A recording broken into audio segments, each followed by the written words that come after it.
Most people think Iran is fighting to survive. Yes, I do think the regime is going to survive. But that may be the wrong framework. Iran may not be trying to preserve the old Middle East. It may be trying to change it. And if that is true, then the real question is not whether Iran can withstand pressure. The real question is whether Iran can turn pressure into power. And that is the part most analysis misses, because most analysis starts with the battlefield. Who bombed what?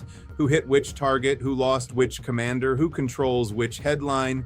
But a Robert Pape-style framework asks a different question. Not what happened, but what logic does the event reveal? And the logic here may be much bigger than survival. Most people think Iran is cornered. They see sanctions, they see military strikes, they see threats, they see diplomatic isolation. So they assume Iran's goal is simple: end the pressure, save the regime, get a deal. But that assumes Iran is using a survival framework. The better framework may be power. States do not only want relief, they want a better seat at the table, more leverage over the choke points, and more security against the next strike.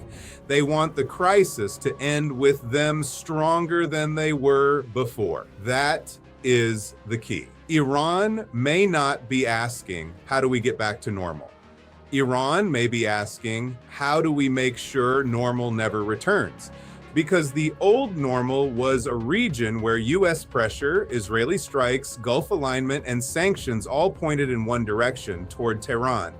The old normal meant American pressure, Israeli freedom of action, Gulf states aligned with Washington, sanctions is a constant threat, military strikes is a recurring possibility, and Iran trapped in a defensive posture. So if Iran now sees a chance to change that system, it may not rush back into it. That is where the war people think they are watching begins to break down. The obvious story is that Iran is weak, but weakness can push a state away from the battlefield it cannot win and toward the pressure points it can exploit. A weak state does not usually try to win a conventional war. It tries to make the stronger state pay a political price. It tries to widen the battlefield. It tries to turn tactical strength into strategic overreach. That is how smaller powers survive against stronger ones. But it is also how they sometimes gain leverage. This is the first reframe. Iran does not need to defeat America in the traditional sense. It does not need to sink the US Navy. It does not need to occupy territory. It does not need to win a clean military victory. It only needs to make American power harder to translate into political results. That is the real battlefield. And this is where Hormuz enters the story. Hormuz is not just a waterway, it is a pressure point. It is a narrow place where geography becomes strategy. Oil passes through it, gas passes through it, ships pass through it, insurance rates react to it, markets watch it, Gulf states depend on it. And everyone knows one thing: if the strait becomes unstable, the crisis stops being regional. It becomes global. That is why Hormuz matters so much. Not because Iran has to close it completely. That is the common misunderstanding. The real power is not always closure. The real power is uncertainty. A ship does not need to be destroyed for shipping to become expensive. A route does not need to be shut for insurers to panic. A market does not need to collapse for governments to feel pressure. The weapon is not always the missile. Sometimes it is the insurance premium, the delayed tanker, the nervous market, and the ally asking whether America can still protect the route. This is the second reframe. Iran's most important weapon may not be missiles. It may be risk. Risk to shipping, risk to oil flows, risk to Gulf stability, risk to American credibility, risk to the idea that Washington can protect the regional order. And once that idea is in question, the balance of power has already started to move. But this creates a bigger problem because most people still think this crisis is about getting Iran to accept a deal. That sounds logical. Pressure Iran, offer Iran relief. Iran accepts terms. The war ends. But that is a business framework. It assumes the dispute is about price. The power framework suggests something different. This may not be a negotiation over money. It may be a negotiation over who gets to set the rules of the region after the smoke clears. In a normal business deal, both sides search for a price. What number makes you sign? What concession makes you move? What payment ends the dispute? But in world politics, some issues cannot be split down the middle. Who controls a choke point? Who keeps strategic leverage? Who gets to strike first? Who gets to decide the future balance of power? These are not normal bargaining issues. They are zero-sum issues. That is why negotiations can fail even when both sides want the shooting to slow down.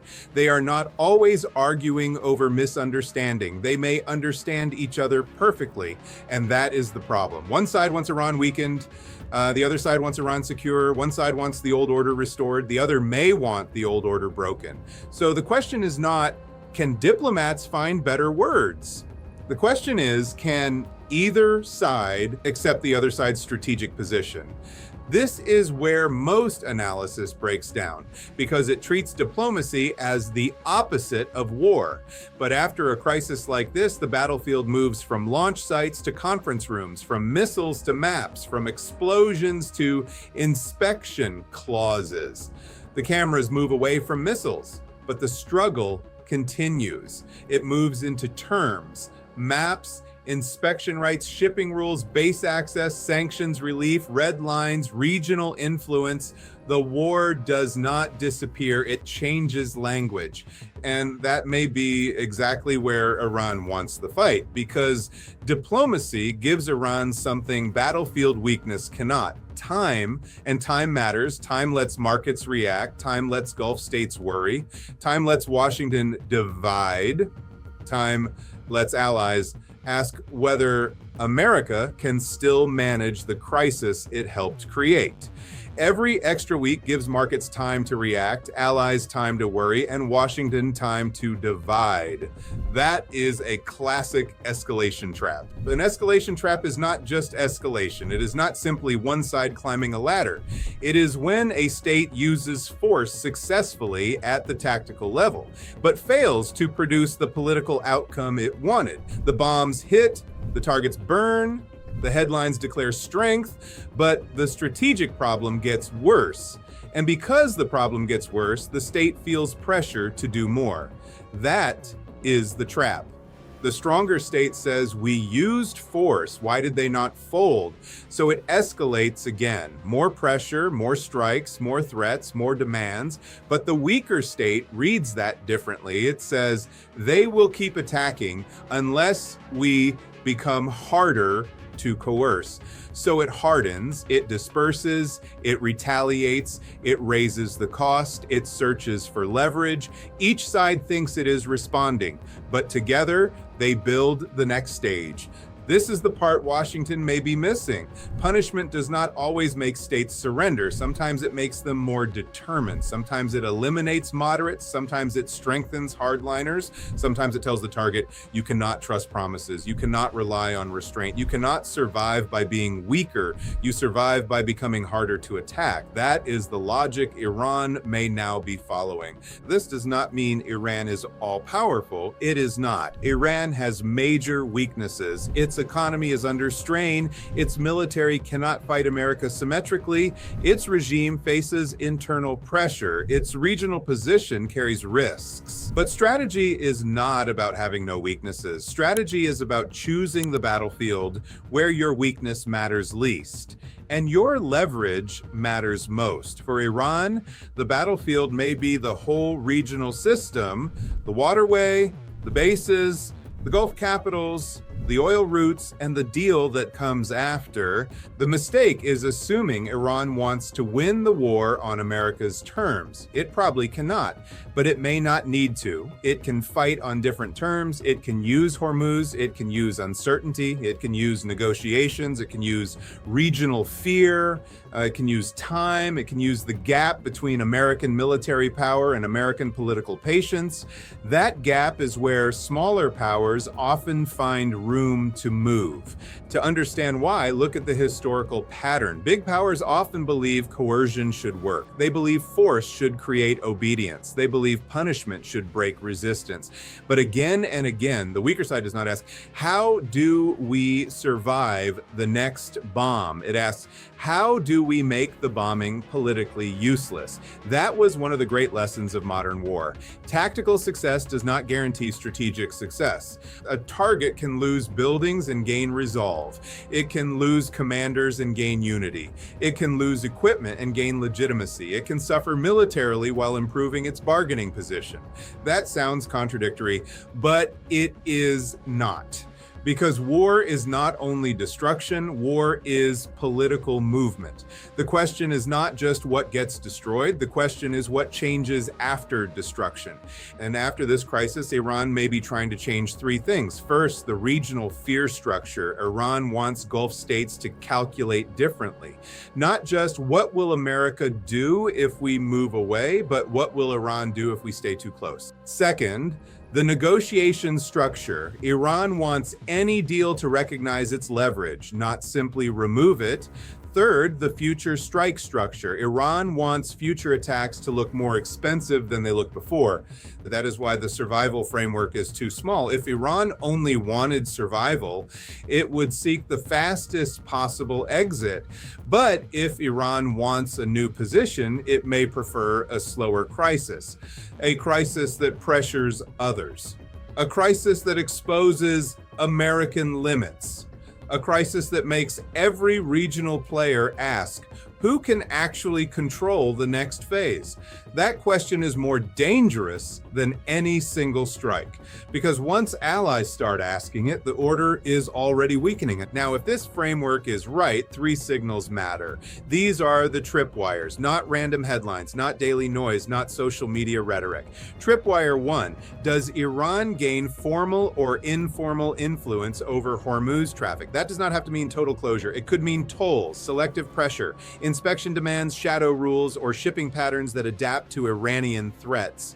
Tripwire 2, do Gulf states begin hedging away from Washington? Watch the quiet moves, not the speeches, new diplomatic channels, security talks with rivals, pressure to reduce visible U.S. basing, public neutrality, private concessions. If Gulf states begin to act as if Iran must be accommodated, the regional balance is shifting, not because Iran conquered them, but because it changed their risk calculation.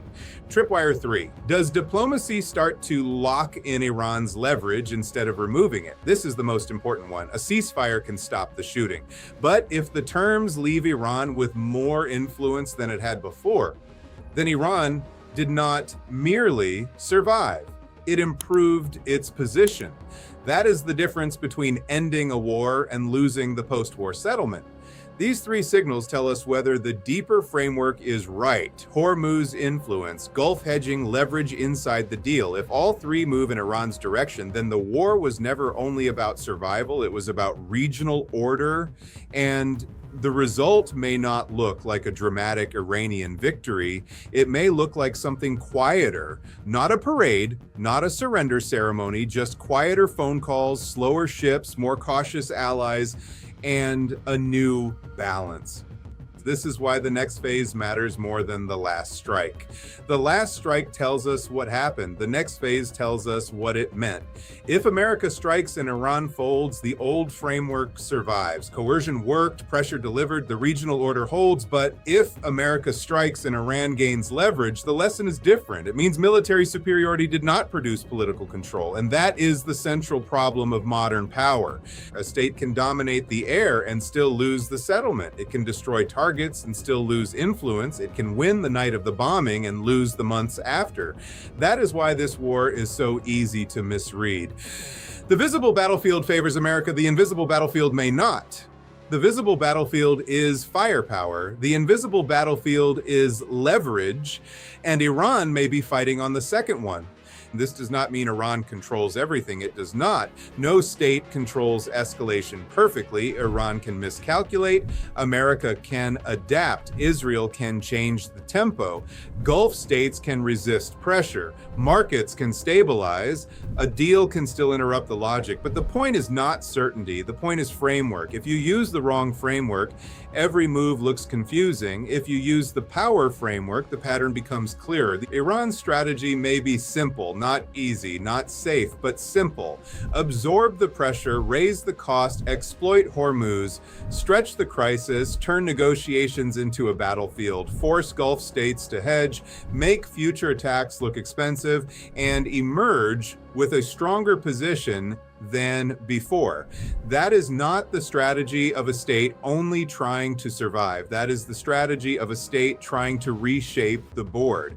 And this is the final insight. The biggest mistake is treating this as a headline. It is not. It is a mechanism. Pressure creates resistance. Resistance creates escalation. Escalation creates leverage. Leverage changes the settlement, and the settlement changes the balance of power. That is why Iran may not be fighting the war people think. It may not be fighting to return to the old order. It may be fighting so that even after the shooting stops, the old order cannot simply be switched back on. So the real question is not, can Iran survive? The real question is, what does Iran become if it survives with more leverage than it had before? Because if that happens, then the war did not end with Iran weakened. It ended with the region reorganizing around a new fact. America can still strike, but Iran can still impose costs. And in geopolitics, that difference can change everything.